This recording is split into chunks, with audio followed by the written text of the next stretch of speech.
السلام علیکم ناظرین، آج اس نائک اسلامک بلاگ میں ہم جس عنوان پر بات کرنے جا رہے ہیں وہ بڑا ہی اہم ہے۔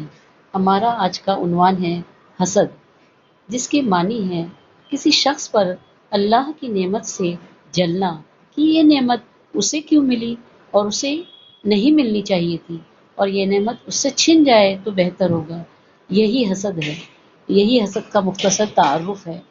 حسد اور جلن ایک ایسا مرض ہے کہ کسی کو کسی سے کب ہو جائے گا پتہ ہی نہیں چلتا۔ ہم اپنی کوئی خوشی ایک دوسرے سے بانٹ رہے ہیں، مگر ہم جس سے اپنی خوشی کا اظہار کر رہے ہیں، کیا وہ بھی ہماری خوشی میں خوش ہے، یا وہ اندرونی طور پر حسد کر رہا ہے، پتہ ہی نہیں چلتا۔ یہ نہایت ہی خطرناک مرض ہے۔ اس لیے ہمارے پیارے آقا محمد صلی اللہ علیہ وسلم نے ارشاد فرمایا، جو نعمت دیا جاتا ہے وہ حسد کیا جاتا ہے، جو نعمت دیا جاتا ہے وہ حسد کیا جاتا ہے۔ اسی لیے اپنی نعمتوں کو چھپا کر رکھو۔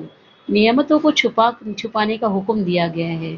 مثال کے طور پر، اگر آپ نے گاڑی خریدی اور آپ نے اس کو خوشی کو سب سے شیئر کرنے مقصود ہے، کیا پتہ کوئی آپ کی خوشی سے خوش ہو رہا ہے یا وہ حسد کر رہا ہے، آپ اس کا پتہ یا اندازہ نہیں لگا سکتے۔ کچھ لوگ تو حسد کو دل میں اس طرح پالتے ہیں جیسے کہ کوئی بچڑا پال رہے ہوں، اور موقع آنے پر پھر اس کو مالی نقصان پہنچا دیتے ہیں۔ حسدوں کی وجہ سے کافی لوگوں کی جانیں بھی چلی گئی ہیں۔ جو نعمت دیا جاتا ہے وہ حسد کیا جاتا ہے۔ اس لیے اپنے نعمتوں کو چھپانا افضل ہے، کیونکہ کسی کو ہم سے حسد ہو جائے اس بات کا ہمیں پتہ ہی نہیں چلتا۔ آپ کے بچوں سے، آپ کے مال سے، آپ کی دولت سے، آپ کی شہرت سے، آپ کی مکان سے، آپ کی ملکیت سے کب کس کو حسد ہو جائے یہ پتہ ہی نہیں چلتا۔ یہ بیماری کا پتہ نہیں چلتا۔ یہ بڑی ہی خطرناک بیماری ہے، اس کے کافی نقصانات ہیں، لیکن مومن کے لیے بہت ہی خطرناک ہے۔ کسی کو کسی کو حسد ہو جائے یہ الگ بات ہے، لیکن اگر ایک مومن کو حسد ہو جائے تو یہ بڑی ہی خطرناک بات ہے۔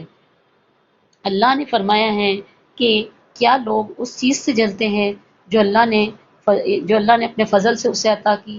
جب اللہ نہ کرے، اگر کسی کی مال و دولت، عزت، شہرت، بچے، ملکیت، کسی بھی چیز سے ہمیں حسد ہونے لگ جائے تو اسی وقت ہمیں فوراً اپنے نفس کو ذلیل کرنا چاہیے اور کہنا چاہیے الحمدللہ اس کو یہ چیز دی گئی ہے، اے اللہ یہ چیز مجھے بھی عطا فرما۔ حسد ختم ہو جاتی ہے، کنٹرول